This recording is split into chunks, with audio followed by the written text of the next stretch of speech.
मैं हूं आपके साथ प्रियंका शर्मा। सुबह के 9 बज चुके हैं। रिपब्लिक भारत में आप सभी का बहुत स्वागत है। बुलेटिन की शुरुआत बड़ी खबर के साथ करेंगे। बड़ी खबर, इस्माइल हानिया का खात्मा हो चुका है और इस खबर को विस्तार से आपको बताएंगे। नमस्कार, मैं हूं आपके साथ शिखा शर्मा और आज की सबसे बड़ी खबर, हमास का सरगना इस्माइल हानिया, उसकी हत्या कर दी गई है, वो मारा गया है। ये बड़ी खबर पर हम रहने वाले हैं आज। तो बड़ी खबर इस वक्त की यही है, आपको बता दें, हमास चीफ हानिया जिसको मार दिया गया है, ईरान की राजधानी तेहरान में मारा गया इस्माइल हानिया। आईडी हमले में हमास चीफ इस्माइल हानिया को मार गिराया गया। हमास ने हानिया की मौत की पुष्टि भी कर दी है। ईरानी राष्ट्रपति के शपथ समारोह में शामिल हुआ था इस्माइल हानिया। ये बड़ी खबर आपको बता दें, हमास चीफ इस्माइल हानिया मारा गया है। ईरान की राजधानी तेहरान में मारा गया इस्माइल हानिया। आईडी हमले में हमास चीफ इस्माइल हानिया मारा गया है। हमास ने हानिया की मौत की पुष्टि भी कर दी है। ईरानी राष्ट्रपति के शपथ ग्रहण समारोह में शामिल हुआ था हानिया और इस बीच ये बड़ी खबर आ रही है, आपको बता दें, इससे पहले इसके तीनों बेटों को भी मार दिया गया था, लेकिन ये बड़ी जानकारी कि अब इस्माइल हानिया को भी मारा गया है। ईरान की राजधानी तेहरान में मारा गया है इस्माइली। और इसी बीच एक और बड़ी खबर आपको बता दें, हमास ने हानिया की मौत की पुष्टि कर दी है। ये बड़ी जानकारी आपको दे रहे हैं। देखिए, इजराइल ने अपना 7 अक्टूबर का जो बदला है वो पूरा कर लिया है और यहां पर हमास की तरफ से भी पुष्टि की जा चुकी है। आपको बता दें, बड़ी खबर, ये बड़ी खबर हम आपको बता रहे हैं, जहां पर हमास की तरफ से भी अब इस खबर की पुष्टि की जा चुकी है। हमास और इजराइल के बीच जो जंग है वो 7 अक्टूबर 2023 से लगातार जारी है और यहां पर ये बड़ी जानकारी मिल रही है। हमास ने इस खबर की एकदम पुष्टि कर दी है। एयर स्ट्राइक कर हानिया के 3 बेटों को भी इससे पहले मारा गया था। ये बड़ी खबर आपको बता रहे हैं। तो आपको बता दें कि किस तरीके से हमास मारा गया है। हमास चीफ इस्माइल हानिया मारा गया है और सीधे गुरसिमरन हमारे सहयोगी पर्सन जुड़ गए हैं, उनके पास जाना चाहेंगे। गुरसिमरन, हमास का सरगना इस्माइल हानिया जिसकी मौत हो गई है, मारा गया है, हमास ने इस बात की पुष्टि भी कर दी है। गुरसिमरन,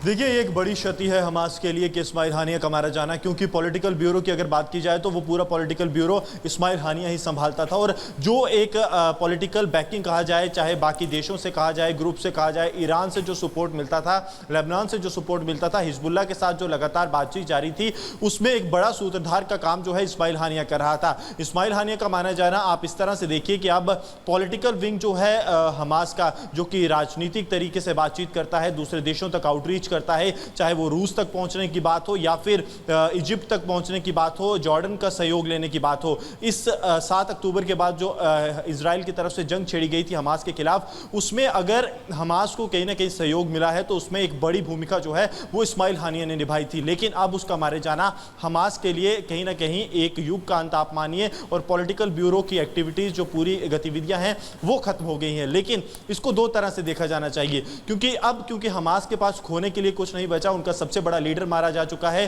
तो और दूसरी तरफ से इजराइल के खिलाफ जो है नॉर्थ पे हिजबुल्लाह ने लेबनान से अपना फ्रंट खोल दिया है। तो क्या ये चुनौतियां बढ़ जाएंगी इजराइल के लिए? हालांकि अभी इजराइल की तरफ से ये पुष्टि नहीं की गई है कि उनकी तरफ से जो हमला किया गया था उसमें इजराइल हानिया मारा गया, लेकिन जिस तरह से लगातार इस्माइल हानिया के पीछे इजरायली डिफेंस फोर्सेस पड़ी हुई थी, वो लगातार स्ट्राइक्स कर रही थी और इस बीच ईरान में सत्ता परिवर्तन होने के साथ ही इस्माइल हानिया का मारा जाना ये बताता है कि अब राजनीतिक जो परिप्रेक्ष्य है वो भी बदलेगा और हमास के लिए जो राजनीतिक सपोर्ट था वो कम होगा। इसके साथ साथ एक महत्वपूर्ण बात यह है कि अब हमास जो है वो अकेला पड़ जाएगा, क्योंकि अब हमास का सिर्फ मिलिट्री विंग का मोहम्मद दाइफ ही एक ऐसा व्यक्ति है, एक ऐसा लीडर है जो बचा है इस्माइल हानिया के मारे जाने के बाद। यानी कि अब हमास जो है वो कहीं ना कहीं कमजोर होगा आने वाले दिनों में और विश्व के जो सभी देश जो पहले इस्माइल हानिया की राजनीति के कारण, इस्माइल हानिया के आउटरीच के कारण हमास के पीछे खड़े थे, वो अब नहीं रहेंगे। बिल्कुल गुरसिमरन, हम आपके पास लौट रहे हैं क्योंकि इस बीच एक और बड़ी खबर आ रही है और बड़ी खबर है कि ईरानी सेना की तरफ से बयान जारी हुआ है।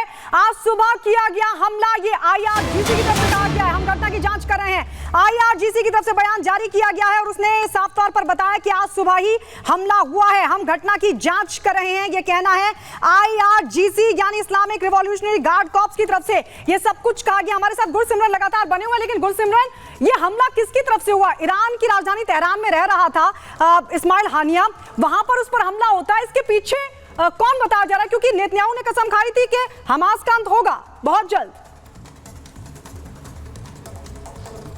देखिए, अभी तक इजराइल डिफेंस फोर्सेस की तरफ से जो है कोई आधिकारिक बयान नहीं आया है। हमने भी कोशिश की कि इजराइल डिफेंस फोर्सेस से बात की जाए। उनकी तरफ से कहा गया है कि जो उनके स्पोक्स पर्सन है रियर एडमिरल डैनियल हगारी, वो इस पर एक जो है वक्तव्य जारी करेंगे। ये वक्तव्य कुछ देर बाद जारी होगा, क्योंकि अभी तकरीबन बात की जाए तो सुबह 6 बजे के करीब का समय जो है वो इजराइल में है। थोड़ी देर बाद एक वक्तव्य जारी किया जाएगा, उसके बाद ही इजराइल की स्थिति स्पष्ट हो पाएगी। जी हाँ, जिस तरह आपने कहा कि ईरानी रेवोल्यूशनरी गार्ड कोर की तरफ से एक वक्तव्य जारी कर कहा गया है कि इस्माइल हानिया की मौत की पुष्टि करते हुए कि इस मामले की जांच जारी है। देखिए, अभी तक जब तक जांच नहीं होती कौन शामिल है ये बाद में सामने आएगा, लेकिन क्योंकि इस्माइल हानिया का सबसे बड़ा दुश्मन इजराइल डिफेंस फोर्सेस थे, क्योंकि इजराइल डिफेंस फोर्सेस ने 7 अक्टूबर के बाद जब हमला हुआ था उसके बाद साफ कर दिया था कि पॉलिटिकल लीडरशिप हो या फिर मिलिट्री लीडरशिप, उन दोनों को पूरी तरह से निस्त नाबूद किया जाएगा हमास की। और यही जो है नेतन्याहू ने कहा था कि ऑपरेशन स्वॉर्ड्स ऑफ आयरन का जो है ये आखिरी पड़ाव होगा जब पूरी तरह से हमास का खात्मा होगा। और हमास के खात्मे के लिए उसके पॉलिटिकल ब्यूरो पर हमने देखा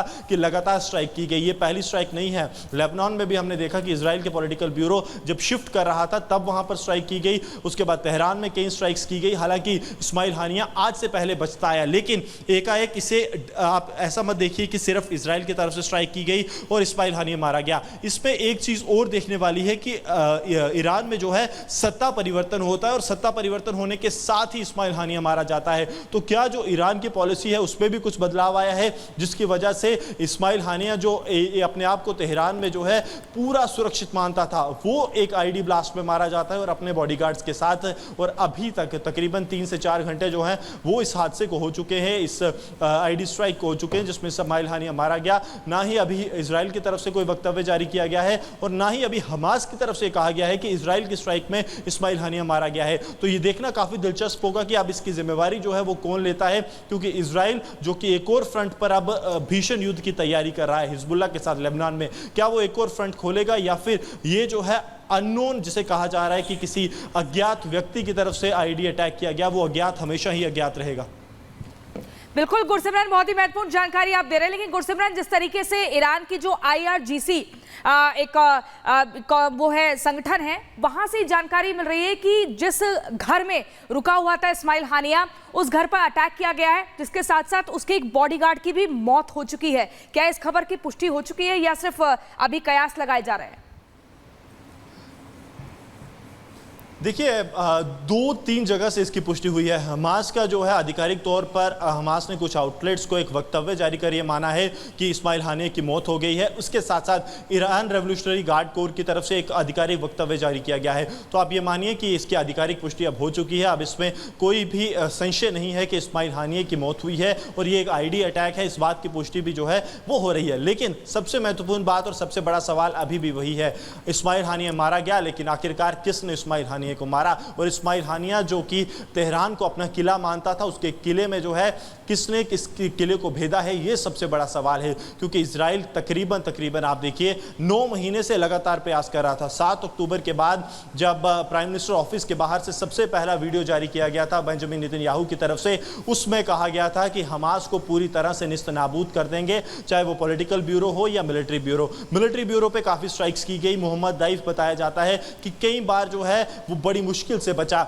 लेकिन जिस तरह से जब भी स्ट्राइक्स जो हैं वो इस्माइल हानिया पर हुई, इस्माइल हानिया एक सिक्योरिटी कवर में रहता था, एक पूरा सुरक्षा का बंदोबस्त उसके साथ चलता था और ईरान में जो है उसे खासतौर पर सुरक्षा भी मुहैया करवाई गई थी। क्योंकि ईरान ये कहता था जिस तरह से इजराइल जो है वो एक्सपेंशनिस्ट पॉलिसी कर रहा है, यानी कि वो विस्तारवाद की जो है उस घोड़े पर सवार है और वो पूरे इलाके को कब्जाना चाहता है। और यही कारण था कि हमने देखा कि लगातार ईरान जो है हमास के साथ खड़ा था और हमास की पॉलिटिकल लीडरशिप को पूरी तरह से जो है संरक्षण दे रहा था। दूसरी कंट्री थी लेबनान, जो बेरूत में हमने देखा कि लगातार इनकी मीटिंग्स होती थी, ये जाकर मिलते थे लेबनान के हिजबुल्लाह लीडरशिप के साथ, वहां भी इन्हें पूरी सुरक्षा मुहैया करवाई जाती थी। तो इस बार जो अटैक हुआ है, ये किले को भेजा गया है, देखा जाए तो 24 घंटे